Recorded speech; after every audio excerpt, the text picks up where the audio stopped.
में कार्यरत हैं। आपका जाना हुआ था औरबिंदो आश्रम में, एक बार आपका जाना हुआ था और उसके बाद वहाँ के तत्व ज्ञान से वो बहुत ज़्यादा प्रभावित हुए थे और उसके बाद वो लगातार उसमें काम करते रहे। एक नियमित वक्ता के रूप में आपने सिर्फ हिंदुस्तान में नहीं बल्कि हिंदुस्तान के बाहर भी कई मुल्कों का दौरा किया है आपने।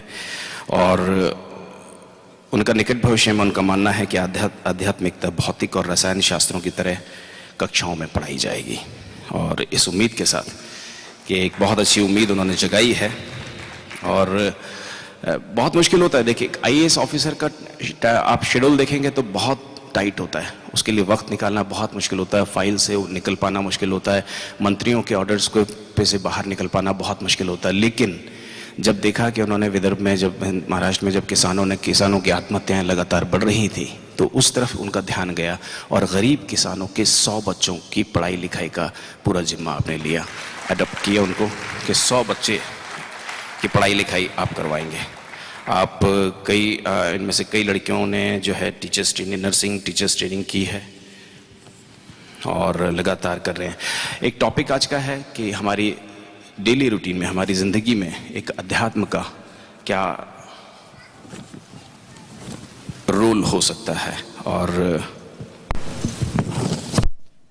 Role of spirituality for balanced life. एक बैलेंस लाइफ के लिए हम स्पिरिचुअलिटी का, आप देखते हैं जब आप बहुत थक जाते हैं, शिद्दत की थकान हो जाती है और एक छोटा सा सफ़र आपको तय करना होता है, आप बस में बैठे हों, ट्रेन में बैठे हों, कहीं पर भी बैठे हों, अपनी कार में भी आप पिछली सीट पर बैठे हों, एक हल्की सी झपकी आपको लगती है, एक 5 मिनट 2 मिनट की 7-8 मिनट की या 10 मिनट की एक झपकी लगती है और जैसे ही आपका स्टेशन आता है तो आपके मुंह से हाश निकलता है और आप बोलते हैं हाश अब अच्छा लग रहा है।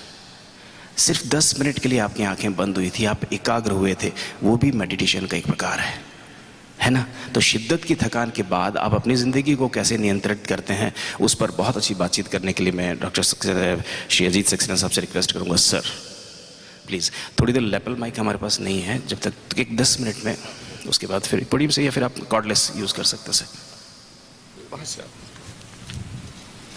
एक अच्छी क्लैपिंग हो जाए ताकि एक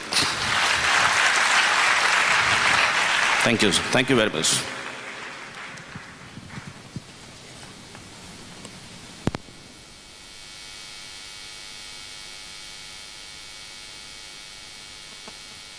लाइट से शुरू होगा उसके साउंड के साथ।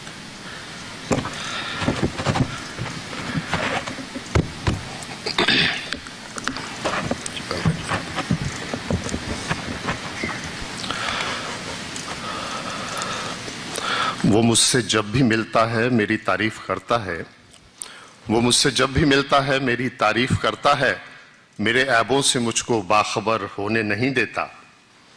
लोग बहुत ज़्यादा तारीफ कर देते हैं तो मैं उस पर यह कह रहा हूं कि वो मुझसे जब भी मिलता है मेरी तारीफ करता है, मेरे ऐबों से मुझको बाखबर होने नहीं देता और मेरी आवारगी अक्सर बदलना चाहती है दर।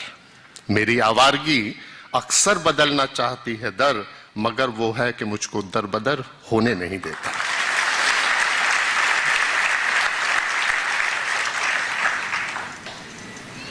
हाजरीन, जिज्ञासु लोगों, मुझे इतनी उम्मीद नहीं थी कि औरंगाबाद में इतना अच्छा प्रोग्राम, इतने चमकते हुए चेहरे। ये चमक, मैं भौतिक चमक की बात नहीं कर रहा हूं, बिकॉज नॉर्मली कनेक्शन में 2.5 से 3 मिनट लगते हैं, लेकिन ये हॉटस्पॉट लग रहा है क्योंकि जैसे घुसा में वहां तक आते आते कनेक्शन हो चुका था। और इतना अच्छा प्रोग्राम इतने बड़े लेवल पे, आज की दुनिया में स्पिरिचुअलिटी के नाम पे पढ़े लिखे लोगों का, भौतिक जिंदगी में सफलता पाए लोगों का, क्योंकि नॉर्मली हिंदुस्तान में हो क्या गया है कि आजकल ईश्वर की, अच्छाई की, गॉड और गुडनेस की बात वो लोग करते हैं जो गंवार हैं, देहाती हैं, जो जिंदगी में कुछ नहीं कर पाए, वो ईश्वर की बात करते हैं। ऐसा एक अंग्रेजियत ने एक इंप्रेशन पैदा कर दिया है। उसके बावजूद इतना अच्छा प्रोग्राम और उसमें आपका कंपेयर इतना अच्छा है तो स्पीकर को वैसे ही नर्वस हो जाता है कि जो आदमी कंपेयरिंग इतनी अच्छी कर रहा है तो कीनोट स्पीकर को अपने सारी जमा पूंजी यहां लाके लगानी पड़ेगी। एनीवे, ईश्वर की कृपा है। इससे पहले कि मैं प्रेजेंटेशन शुरू करूं, 2-3-4 बातें, क्योंकि एक बात मुझको ये बताई गई कि थोड़ा स्पीड कम रहे, क्योंकि शायद हैदराबाद में जो लोग थे उनको लगा कि थोड़ा एक्चुअली टाइम का कंस्ट्रेंट था वहां पे। तो उसका सबसे अच्छा तरीका है हम लोग इसको बिल्कुल इनफॉर्मल रखेंगे। मेरा जो सिस्टम होगा वही दुनियादारी वाला सिस्टम होगा। फर्स्ट गियर में शुरू करेंगे, धीरे धीरे धीरे धीरे धीरे धीरे बहुत सारी आसान बातें होंगी, आसान से फिर थोड़ी सी कठिन बातें होंगी। और मैं सिर्फ एक्सपीरियंस शेयरिंग कहता हूं, ये कोई लेक्चर नहीं है। I believe that each one of us is entitled to have his own experiments with truth. जो महात्मा गांधी ने लिखा था ना कि सत्य के प्रयोग, these are my own little experiments with truth.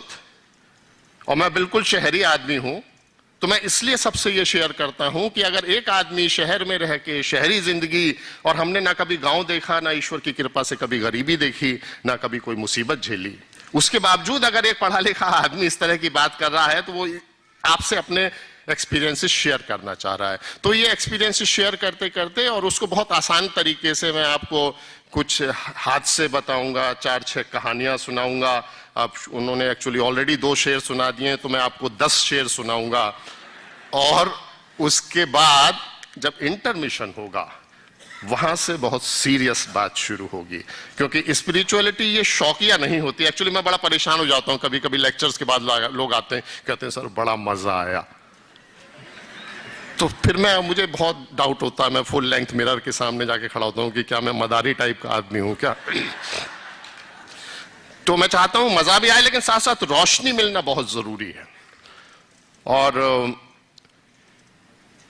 तो इस माध्यम से second session will be heavy, उसमें से आप बहुत कुछ लेके जा सकते हैं साथ, बहुत कुछ।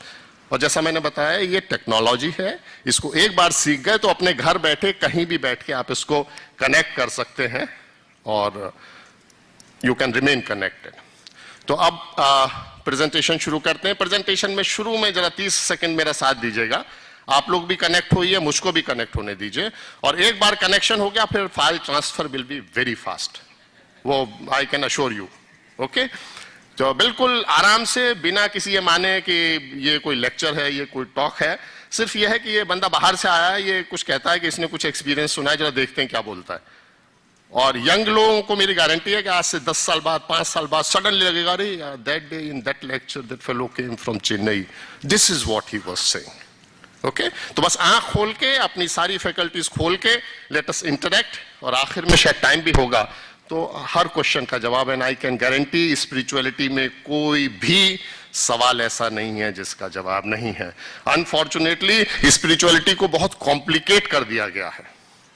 तो मेरी स्पिरिचुअलिटी जो है वो आम आदमी पार्टी थी ना जैसे, उसी तरह आम आदमी के लिए स्पिरिचुअलिटी क्या होनी चाहिए, this is what my spirituality, I call it applied spirituality. क्योंकि देयर इज नो पॉइंट कि हिमालय में बैठ के बहुत बड़े साधक बन गए, जहां ना कोई लालच है, ना कोई बिजनेस की प्रॉब्लम है, ना टेलीविजन पे सास भी कभी बहू थी आ रहा है, किसी तरह का कोई लालच नहीं है। और हिमालय में बैठ के आपने कहा मैं बहुत बड़ा साधक बन गया हूं। एक दिन बंबई आए लेक्चर देने के लिए, चेतना फाउंडेशन का, मरीन ड्राइव पे वॉक करने गए, you come across your Menaka, she reduces you to a Vishwamitra. So there is no point in that kind of pure spirituality. Bombay में रहना है, कोलाबा में रहना है, बैचलर हूं, 2000 स्क्वायर फीट का मकान है, yet maintain your purity. वो कैसे करना है? That is called applied spirituality. ठीक है, तो हम लोग अब प्रेजेंटेशन शुरू करेंगे। स्लाइड को शुरू से शुरू करिए, 30 सेकेंड, जस्ट कनेक्ट, आंख बंद कर सकते हैं, देख सकते हैं। ये मेरे मास्टर हैं महाअवतार बाबा जी, जो लोग जानते हैं योगदा सत्संग सोसाइटी को, जिन्होंने सुना है वो जानते होंगे, नहीं जानते तो जानने का प्रयास करेंगे। मेरा अल्मा मैटर स्पिरिचुअलिटी में ब्रह्मा कुमारीज हैं, जिन्होंने मुझे उंगली पकड़ के चलना सिखाया है। और अभी भी मैं वहीं समर्पित हूं, गाइडेंस लेता हूं, लेकिन क्योंकि यात्री हूं इसलिए बस घर पे बातचीत फोन होता रहता है, जाना बड़ा मुश्किल हो पाता है। शुरू करेंगे।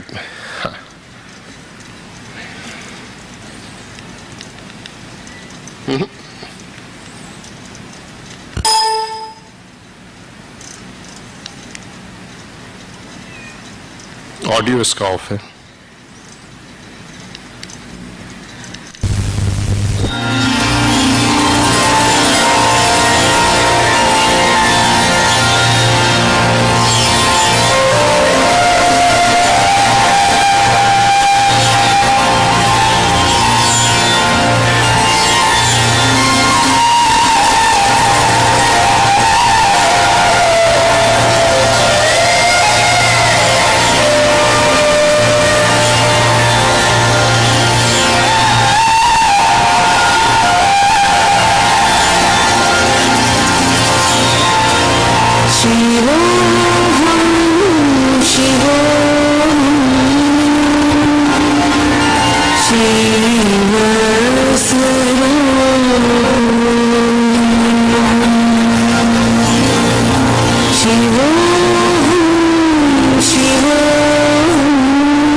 शिवोऽहं शिवोऽहं शिवस्वरूपोऽहं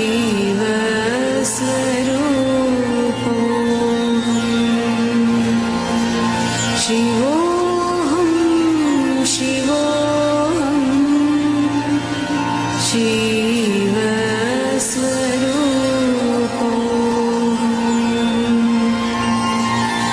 नित्योऽहं शुद्धोऽहं बुद्धोऽहं मुक्तोऽहं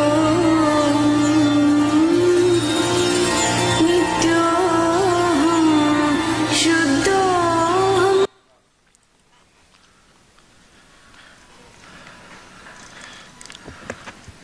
एक ये भी किया जा सकता है कि सिर्फ जो देखने की चीजें हो वो आप स्क्रीन पे देखें, वो मैं बता दूंगा। पढ़ने की कोशिश ना करें क्योंकि उससे वो अटेंशन डाइवर्ट होता है, और जो देखने की चीजें होंगी वो मैं बता दूंगा। अब सारा खेल यह है कि इतने बड़े बड़े फंक्शंस, इतनी बड़ी बड़ी टॉक्स, इतना मेहनत, इतना परिश्रम, ब्रह्मा कुमारी जैसे इंस्टीट्यूशन, इन सब की जरूरत क्या है? तो सारा कष्ट क्या है कि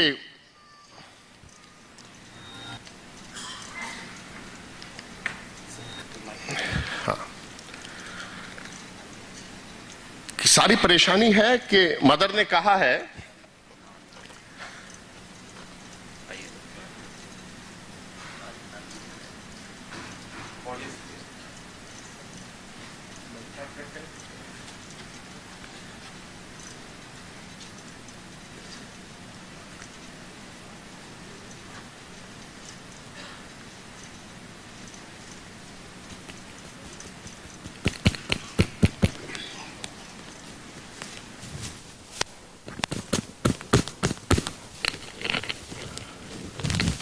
man has one leg in animality and the other in humanity. मैं इसको हिंदी में भी बताऊंगा। Man has one leg in animality and the other in humanity. आदमी का एक पैर पशुत्व में है और एक पैर जो मनुष्य की जो उसको योनि मिली है उसके सर्किट पे है। At the same time he is a candidate for divinity. एक पैर को ये समझ लीजिए कि जानवर की शक्ति खींच रही है, दूसरा पैर मनुष्य के संस्कारों में, मनुष्य के सर्किट पे है, और कैंडिडेट इज फॉर डिविनिटी। यहां से अगर वो सही रास्ते पे चल गया, क्वालिफाई कर गया, तो वो डिविनिटी का कैंडिडेट है। तो man has one leg in animality and the other in humanity. At the same time he is a candidate for divinity. His is not a happy situation. बच्चे को आपने होम साइंस भी join करा रखा है और उसको बीटेक मैकेनिकल इंजीनियरिंग भी ज्वाइन करा रखा हो। कहते बेटा मेहनत से पढ़ो, राइट, क्योंकि तुमको यहीं प्रोफेसर बनना है। अब प्रोफेसर आईआईटी में बनवाऊंगा या होम साइंस कॉलेज का बनवाऊंगा, यह भी नहीं बता रखा है उसको। तो he is not is a happy situation. The true animals are better off, more at peace, more harmonious among themselves. समस्या क्या होती है? आप अगर सड़क पे जा रहे हैं और सड़क पे कोई आवारा कुत्ता मिलता है, कोई प्रॉब्लम नहीं है, कुत्ता है, कुत्ते की तरह बिहेव कर रहा है, कहीं भी ट्रैफिक जैम नहीं होता है, कुछ नहीं होता है, हॉर्न बजाते हैं, निकल जाते हैं। अब वही अगर कुत्ता चौराहे पे खड़ा होके कुछ उल्टी सीधी हरकतें करने लगता है तो लोग कहते हैं कि अरे ये तो ट्रेंड कुत्ता है, इसको देखने के लिए भीड़ लग जाती है, राइट। समस्या है अगर आदमी वैसी हरकत करने लगे तो दैट बिकम्स ए न्यूज ना। तो आदमी को आदमी की तरह बिहेव करने के लिए क्या करना चाहिए? और ये जो स्ट्रगल है, ये मेन प्रॉब्लम है जिसकी वजह से इन सब चीजों की तरफ इंसान का ध्यान गया कि आखिर ये पूरा खेल क्या है, ये किस वजह से आदमी भ्रमित है और आदमी आदमी की तरह बिहेव नहीं कर रहा है। इसको समझने का एक बहुत अच्छा तरीका है कि जिस्म का रूह से रिश्ता भी अजब रिश्ता है। जिस्म का रूह से, रूह इज आत्मा, जिस्म का रूह से रिश्ता भी अजब रिश्ता है। उम्र भर साथ रहा फिर भी तारुफ ना हुआ। तारुफ कहते हैं परिचय को। साथ साथ रहते हैं पूरी जिंदगी, लेकिन आदमी को पता ही नहीं चल पाता है, वो ये सोच के चलता है कि मैं शरीर था। और इसके साथ साथ और कॉम्प्लिकेट उसने क्या कर दिया कि मुझ में रहते हैं सदा से दो तरह के आदमी। मुझ में रहते हैं सदा से दो तरह के आदमी, एक है दुनिया तलब, जिसको हर समय pizza, burger, mall, party, disc, pub की तरफ टेम्पटेशन होता है, कि एक है दुनिया तलब और दूसरा मंसूर है। मंसूर कहते हैं सूफी को, कि मुझ में रहते हैं सदा से दो तरह के आदमी, एक है दुनिया तलब और दूसरा मंसूर है। तो पहला प्रॉब्लम है कि हमारा बॉडी और आत्मा का इंट्रोडक्शन ही नहीं हुआ आखिर तक, और दूसरा अंदर कश्मकश जिंदगी भर चलती रही। एक हिस्सा कहता रहा कि अरे ऐश करो, इन सेंसेस में बहुत मजा है। एक है दुनिया तलब और दूसरा मंसूर है। तो this is the basic problem. अब उसकी वजह से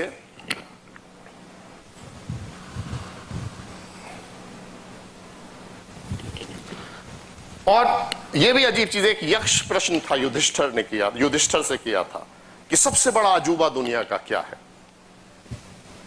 वो क्या प्रश्न था? आप किसी से भी पूछिए, सरकारी नौकरी में खासतौर से लोगों से पूछते हैं कि भाई डेट ऑफ रिटायरमेंट क्या है। सबको मालूम है कि डेट ऑफ रिटायरमेंट क्या है।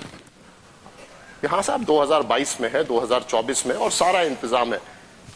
ब्यूरोक्रेट्स खासतौर से दुनिया के, हिंदुस्तान के हर शहर में एक फ्लैट है साहब, HDFC में इन्वेस्टमेंट कर रखा है, पेंशन आएगी, बच्चे सेटल्ड हैं विदेश में, सब कुछ पूरा इंतजाम है।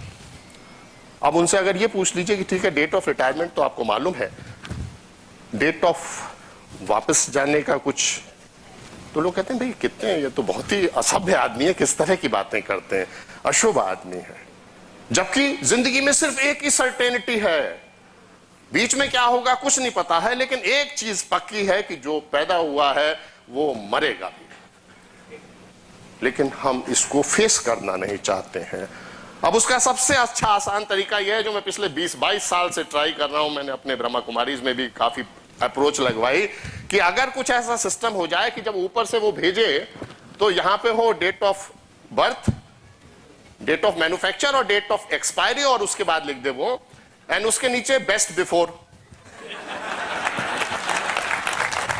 अगर ये हो जाए तो ये सब इतनी मेहनत ये लोग कर रहे हैं, ये सब करने की प्रॉब्लम ही खत्म हो जाए। जब भी कोई लंगूरों वाली हरकत करे तो आप उससे कहें भाई साहब क्यों ऐसा कर रहे हैं, जरा देखिए ना आपकी डेट ऑफ एक्सपायरी आ रही है, या इस उम्र में आपको ये सब शोभा नहीं देता है, बेस्ट बिफोर लिखा हुआ है। लेकिन वो हो नहीं पा रहा है। ओके, इसलिए हम लोगों को ये सब प्रयास अभी करना पड़ रहा है। आप जरा सोचिए, सुबह से हम लोग उठते हैं, अपने दिन भर की दिनचर्या में बिजी हो जाते हैं, बच्चों को पढ़ाना है, उसको यहाँ पढ़ाना है, IIT भेजना है, नई विदेश में पढ़ाना है, उसके बाद कारोबार संभालना है, बेटा हार्वर्ड से MBA कर रहा है, आके बिजनेस संभालेगा। बिल्कुल रैट रेस में जुटे रहते हैं, बिना सोचे समझे कि भाई कुछ रुको तो सोचो तो सही कि मतलब सही जगह जा रहे हो या कुछ वो है। ट्रेजेडी यह है कि हम लोग we don't live, we just exist, और आंख बंद करके बिना सोचे जो भी अंदर से प्रॉम्प्ट होता रहता है वो करते जाते हैं। और सीक्रेट यह है कि मैं जिन दिनों तेरे बारे में सोचता हूं बहुत, मैं जिन दिनों तेरे बारे में सोचता हूं बहुत, उन्हीं दिनों तो ये दुनिया समझ में आती है। We don't think, but the day you stop and start thinking, मैं जिन दिनों तेरे बारे में सोचता हूं बहुत, उन्हीं दिनों तो ये दुनिया समझ में आती है। The moment you start thinking, the mysteries of spiritual world start unveiling themselves, unraveling themselves. लेकिन हम लोग सोचते नहीं हैं। We are all sleepwalking. जैसे आदमी नींद में चलता है, हम लोग उस एक अवस्था में जीते हैं और उस अवस्था में जिंदगी को आगे बढ़ाते हैं हम लोग। जैसे मैंने बताया था, anybody who talks of God and goodness, वो गंवार आदमी है, अनसाइंटिफिक आदमी है। साइंस का इतना वो हो गया है कि आदमी, साइंस और अंग्रेजियत, ये दो चीजें ऐसी हैं। आज किटी पार्टी में बच्चा अगर माँ को अम्मा या माँ कह देता है तो माँ डिप्रेशन में चली जाती है कि मुझे मॉम क्यों नहीं कहा। वहां सब लोग मम्मी मम्मी कह रहे थे, वो सोचते हम लोग वैसी बैकग्राउंड के हैं। अगर कोई आदमी कहता है ब्रेकफास्ट में मुझे इडली भेज देना, लोग कहते हैं गंवार आदमी है यार, पिज्जा खाना चाहिए, बर्गर खाना चाहिए, फ्रेंच फ्राइज खाने चाहिए। तो हिंदुस्तान में ये हो गया है कि इडली आदमी छुप के खाता है और पिज्जा बालकनी में दिखा दिखा के खाता है, घूम घूम के। राइट। एक बच्चा गांव का था, पढ़ने के लिए उसको डिग्री कॉलेज भेजा गया। एमए का फर्स्ट ईयर उसने पूरा किया, बहुत अच्छे एग्जाम किए, और उसके बाद उसने अपना सामान वामान पैक किया, हॉस्टल खाली किया और गांव वापस चला गया। और गांव जाके 6 महीने 8 महीने जब डिग्री नहीं आई तो शोर मचना शुरू किया कि भाई डिग्री क्यों नहीं आई। तो फिर एक बुजुर्ग जो पढ़े लिखे थे उन्होंने बताया कि नहीं बेटा क्या हुआ था। बोले हम गए वहां, हमने एग्जाम दिया, 1 साल रहे और हम एग्जाम के बाद वापस आ गए जब कोर्स पूरा हो गया। तो उन्होंने बताया नहीं बेटा, एमए में 1 साल और होता है, तुम एमए पार्ट 1 करके आए हो, अभी पार्ट 2 बाकी था, तुम अधूरे को अपनी पूरी एजुकेशन समझ रहे हो। ये मैं बातें आपको बता रहा हूं, इन पे आप अभी सोचिए, आगे सब कनेक्ट होंगी and then we will know कि इनका रेलेवेंस क्या है। एक आदमी था न्यूटन, न्यूटन को जानते हैं आप लोग? ओके। तो एक आदमी था न्यूटन, एक बार वो बैठा हुआ था, एक सेब गिरा, एप्पल, और उसने उसे घूर के देखा और अपने कमरे में गया और उसने कुछ सोचना और एक थ्योरी उसने दी, gravitation. Now that was not the first apple that had fallen. Apples उससे पहले भी गिरा करते थे और नीचे ही गिरते थे। ऐसा नहीं था कि न्यूटन से पहले एप्पल ऊपर की तरफ जाते थे, एप्पल नीचे गिरते थे। न्यूटन ने देखा, न्यूटन ने उस बात को, घटना को सीरियसली सोचा और उसने एक चीज इजाद की जिसका नाम था ग्रेविटेशन। इसका मतलब न्यूटन से पहले भी ग्रेविटेशन का फिनोमिना एग्जिस्ट करता था, बस उसको नाम नहीं दिया गया था, हमको उसका ज्ञान नहीं था। एक चीज होती है थर्मोमीटर, बुखार नापते हैं ना, तो जब तक थर्मामीटर नहीं बना था तब तक क्या फीवर, बुखार नहीं होता था? क्या होता था? दादी सिर पे हाथ रख के कह देती थी कि अरे इस बच्चे को बहुत तेज बुखार है। अब अगर कोई साइंटिफिक आदमी होता है क्या अंधविश्वास की बातें करते हो आप? अभी तक थर्मामीटर नहीं बना है, जब तक थर्मामीटर नहीं बनेगा तब तक हम इस बात को मानने को तैयार नहीं है कि बुखार नाम की कोई चीज होती है। सोचिए इसको भी, फिर आगे चलते हैं। आदमी के ब्रेन के 2 हिस्से होते हैं, ये देख लीजिए, लेफ्ट ब्रेन, राइट ब्रेन।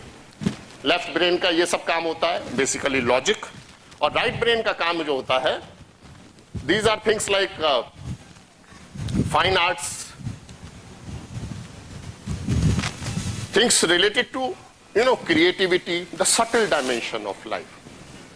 तो लेफ्ट हाफ हो गया, राइट हाफ हो गया। लेफ्ट हाफ के बारे में हम लोगों के पास बहुत जानकारी है, साइंस ने बहुत तरक्की की है और इसीलिए इसको साइंटिफिक टेम्परामेंट कहते हैं, क्योंकि जो आदमी लेफ्ट के बारे में रिलेटेड जो बातें होती हैं, लोग कहते हैं हाँ ये बात सही है भाई, आप इसको छू के देख सकते हैं और ये चीज एग्जिस्ट करती है।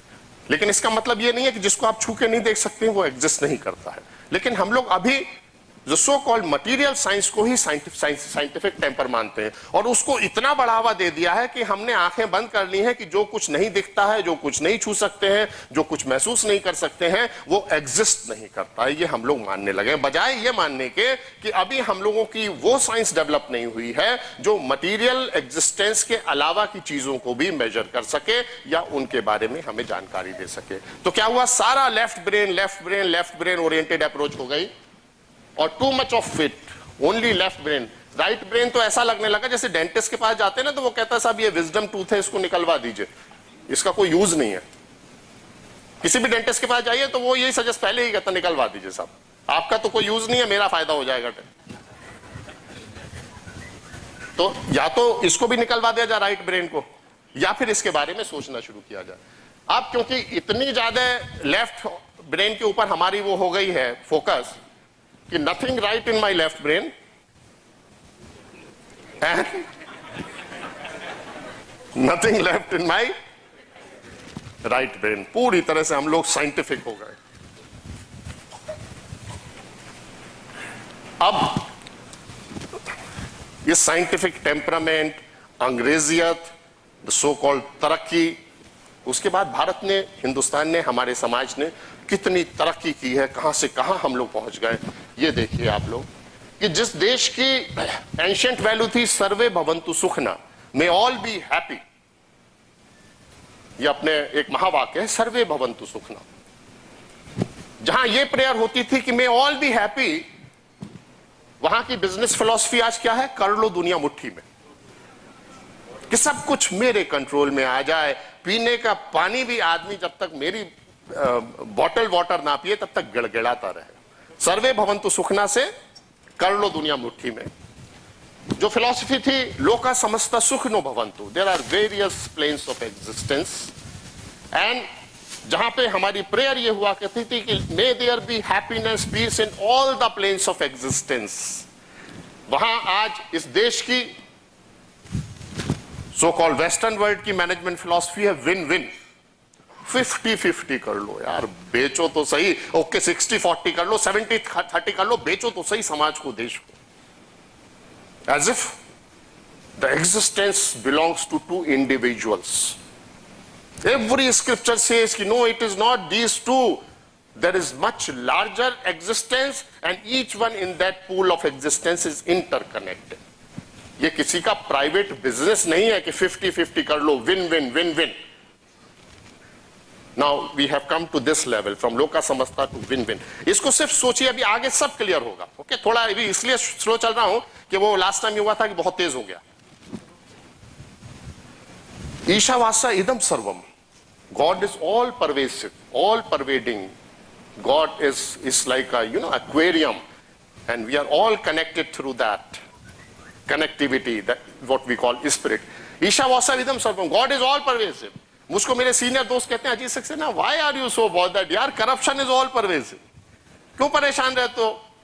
दुनिया में हर जगह करप्शन है, तुम क्यों करप्शन के खिलाफ उठाए हुए हो?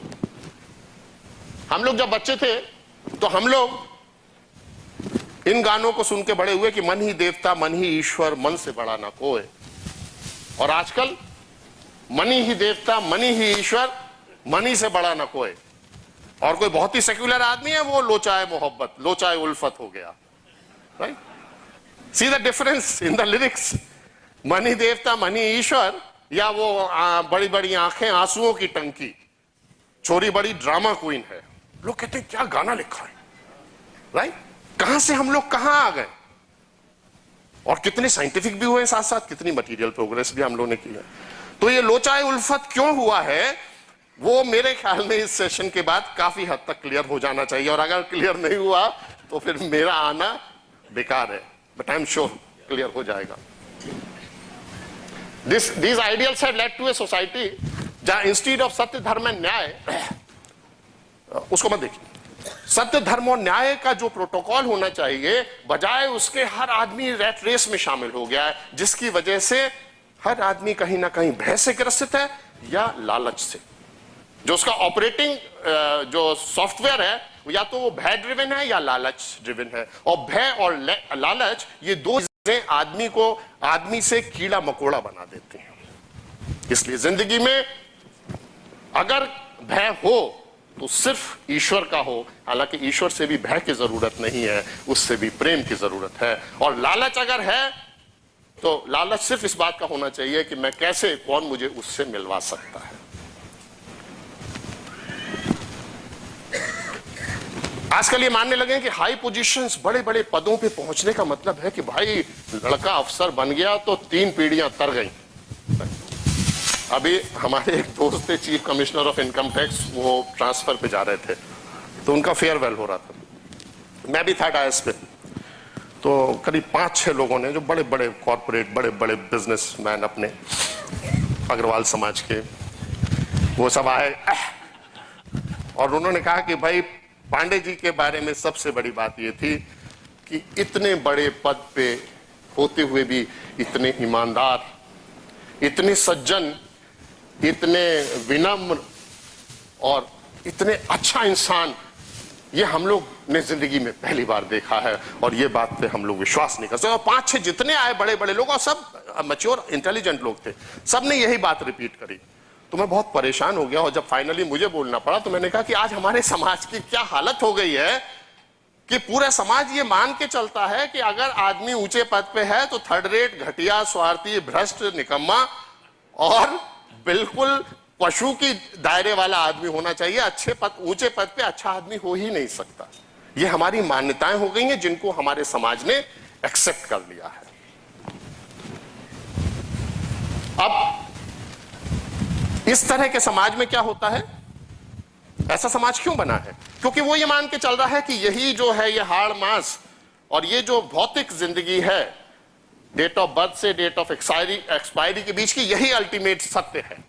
और इसीलिए वो भौतिक लेवल पे ही उलझा हुआ है, उसके अलावा वो कुछ मानने को तैयार ही नहीं है कि कोई और डायमेंशन है। वो उस बुजुर्ग से लड़ रहा है कि नहीं नहीं, एमए 1 ही साल का होता है, एमए पार्ट 2 होता ही नहीं है। और ऐसे समाज के बाद जब पूरे समाज में मान्यता ये हो जाए, तब समाज क्या होता है? मस्त हो गया Hindustan.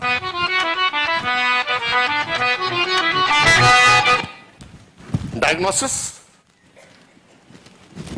a country which was a beacon of spiritual wisdom to the entire world, वो देश जो पूरी दुनिया के लिए एक आध्यात्मिक गुरु की तौर पे सिग्नल भेजा करता था, today is a habitat of spiritually challenged people. लोग मुझसे बहुत नाराज होते हैं कि आप क्यों इस तरह की बातें करते हैं।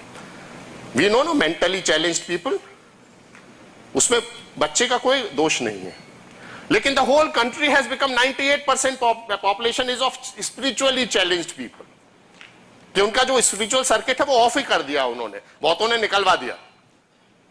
अब ऐसे उसके लिए क्या करना पड़ता है? We need special schools for them, कि जब किसी कोई फैकल्टी चैलेंज होती है तो उसके लिए स्पेशल स्कूल्स होते हैं। That is why our Brahma Kumaris are doing so well. 120 centres हैं शायद, अभी पिछली बार तक जब मैं गया था तो शायद बढ़ गए होंगे, because there is the whole humanity is 140। देखिए, आप सोचिए कितना बड़ा दायित्व उनके ऊपर है, क्योंकि द होल ह्यूमैन